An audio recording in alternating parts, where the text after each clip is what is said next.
Ах, почему ты не пришел сегодня на свидание?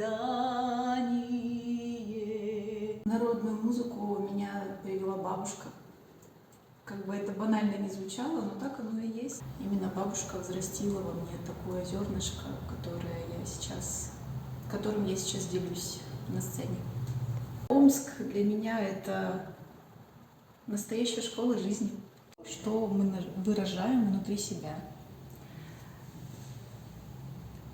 Если наша душа счастлива, если наша душа красива, то мы видим это и во внешних каких-то данных. То есть наше отражение души проецируется на нашей внешности. Вот как-то так. Считаешь себя красивой? Я могу смело сказать, что я красивая.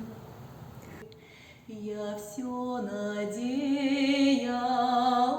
ждала.